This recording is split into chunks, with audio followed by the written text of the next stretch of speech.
Hello, everybody. Good morning. We are on to the next position on the interior offensive line. We're doing center this time, guys, and center is a position where we've needed to make a serious investment here for a while. We have tried a couple times, but the consistent, reliable center has eluded us basically since the Max Unger trade. We had a good couple years from Justin Britt. We had some good moments from Ethan Posick, honestly.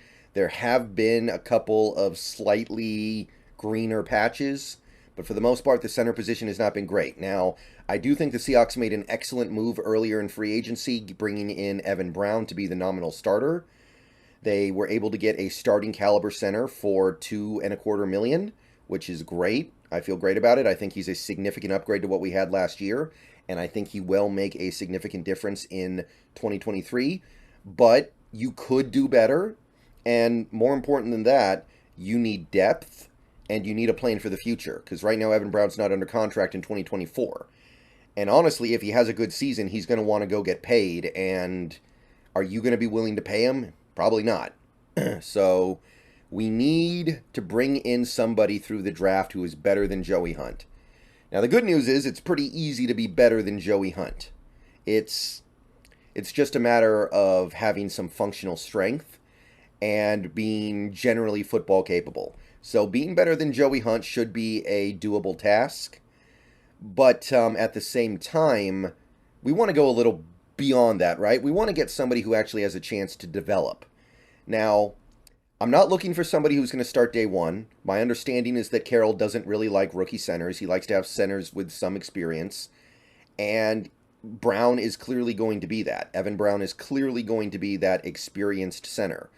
So, that being the case, we need to get somebody in here who can sit for a year and has the potential to become an upper level starter by year two. There are a couple of those guys in this draft who are obviously that.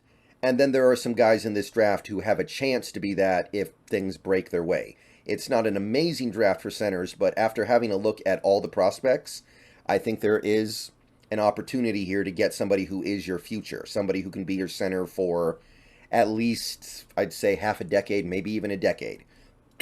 So with that being said, knowing what the goal is here, we need to find a one-year backup who can start year two. Let's start taking a look at the prospects. And I'm going to dedicate basically this whole video to this top guy because he needs to be talked about. Yeah, we're basically going to be focusing in on John Michael-Schmitz in this video, the Minnesota Golden Gopher, because he is the unanimous number one center in this draft. Everybody pretty much agrees he is the best center in this crop. There are a couple sites that might disagree slightly, but not really. And consensus-wise, it's very clear. Unless you're thinking about moving somebody like Skoronski or Avila to center, John Michael-Schmitz is the best center in the class.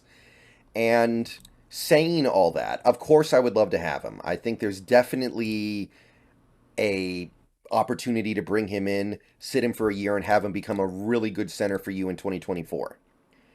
But after having a chance to look at him more, and after having a chance to think about it, I cooled off on him significantly, and I think I need to justify that decision.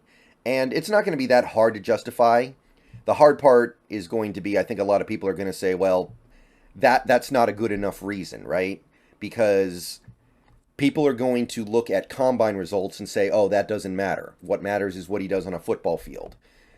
And often that's true, but I do think what we saw from John Michael-Schmitz on Lucas Oil Stadium at the Combine was indicative of a little bit of a problem with his game that not only knocks him down fairly significantly on big boards, but also makes me pretty uninterested. So he's 24 years old, already old. That's kind of the first red flag here. No real opportunity to get much better than he already is. He's not like a 21-year-old who's going to get better over the next couple years physically. 6 foot 3.5, 301 pounds, 32 and 5/8 inch arms, 9.5 inch hands. Measurables are fine. It was the combine that really kind of opened my eyes here. This was not a good combine. Very slow, 5.3, 5.40, 1.85, 10-yard split, 29.5 inch vertical, 8 foot 8 inch broad, These are not very good scores, and I know he's this interior offensive lineman. It's not the end of the world. It's not. But these are not very impressive scores. 4.56 20-yard shuttle. 26 bench presses is pretty decent, but this is not what I'm looking for in a generational center. So, yeah, Michael-Schmitz, best center in this class, but not generational. You look at the big boards, most have him in the second round. PFF has him in the early third. Draft Network actually has him in the first. No way that ends up happening, I don't think. I think he will be a mid to late second round pick. And I think that's valid. I think he's worth that. I think that he clearly has value in that range. His 2022 was incredibly well graded by PFF. He was dominant against the run, really good against the pass, a phenomenal in zone, really good in gap, allowed 2 sacks, 1 hit, and 5 hurries. So the performance is there. The level of play is there, but does he fit our needs? He definitely fits somebody's needs out there. Somebody is going to really like this guy. He's got a great frame for the center position. His body is... You look at the way his body is built, it looks exactly like what you want to see in a center. He's smart in handling the blocking callouts for the offensive line. You know, they call the center the quarterback of the offensive line. John Michael-Schmitz does that stuff really well. That was the one thing that Austin Blythe brought to the table last year that was good. He was really good pre-snap. John Michael-Schmitz is really good pre-snap. He's got 36 career starts, and he's built up a lot of experience doing that stuff, so he knows how to do it. Very powerful as a run blocker. He anchors well against pass rushing linemen, so you're not going to bull rush your way past him all that easily. He's going to definitely win a lot of those battles. He's good at picking up blitzes. He's got his head on a swivel when he needs to figure out where he needs to go to pick up the blitzer. He is really good in terms of lateral mobility for his reach blocking. When he needs to go land a reach block, he can do it. He's got the lateral mobility to handle that no problem. He's got really good hands. His hands are excellent.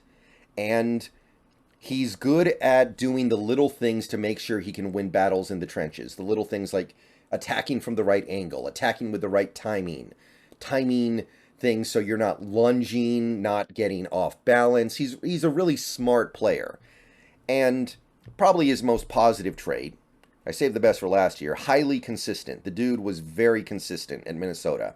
You look at his tape, rep after rep after rep after rep is just clean. And look, he will be a really good pro. And there's no way I can say that the team gets worse for having him. The team definitely gets better for having him. And if the Seahawks did make him a second-round pick, I would have no issue with that. Even if they pick him in the early second, I wouldn't be against it, because it would be showing a commitment to address one of the big needs on this team. Now, there are issues with him as a prospect, and there are a few more than I would like. I don't think he's a very good athlete. I think that once he gets to the NFL game, some of the things that he was doing successfully at Minnesota will not work. I think that his combine scores do betray a guy who's not going to be great in space. I think he will struggle when he's asked to cover too much ground.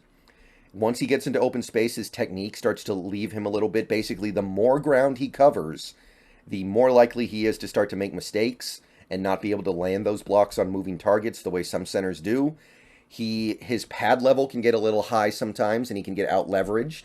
That's the one way he really loses in the trenches. He can lose the leverage battle because he plays too straight up. And I think that quicker linemen can get around him and give him problems. So basically, what I'm trying to say here with John Michael-Schmitz, really good, really clean prospect that will be a really good center in this league. But I just don't know if I see the scheme fit, right? So my evaluation on him is he's the best center in this draft class. He's going to be great in the NFL. At the very least, he'll be really good, I think. But I just don't know if I see the fit. And look, a couple years ago, the Seahawks passed on Creed Humphrey, and I think a big reason why they did was because they looked at him and they went, he doesn't play well in space. We need a center who can play well in space. We need a center who can hit move blocks. We need a center who can play at the second level. And in college, Creed Humphrey did not do that. Now, in the NFL, he has done that extremely well, and it's become pretty annoying at this point to watch him do that stuff, because we're learning the hard way that, yeah, John Michael-Schmitz would have been a phenomenal fit in our zone-based scheme. He would have been great for our offense. He can do both. But the point is, you passed up on Creed Humphrey, the number one center in that class, because you didn't think he fit his system. That's what I believe. So I'm looking at John Michael-Schmitz, another great center who I don't believe fits the offense. So that being the case, kind of feel like they're going to pass on him again. And honestly, after having a chance to really look at his game, I'm not really enamored with it anymore. I think we can do better with a lower pick even. So, look, I would happily take him in the mid to late second round.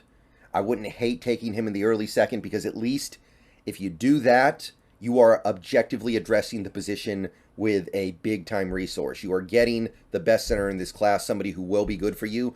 I mean, look, PFF graded him 91.5 in a zone, in a zone-based blocking scheme. So it's not like he'll be bad at it.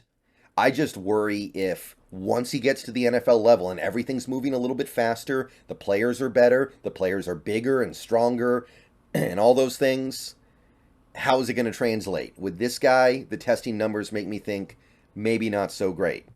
So if he's there in the mid to late second round, I'm good with it. I'm going to live with it in the early second. But this is a guy who I just cooled off on the more I looked at.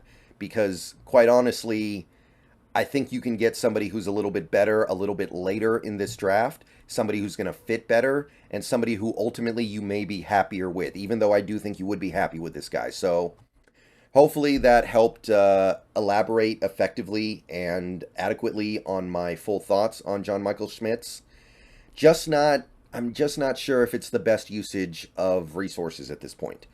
All right, couple more top 100 centers coming up. There are only a few in this draft, honestly.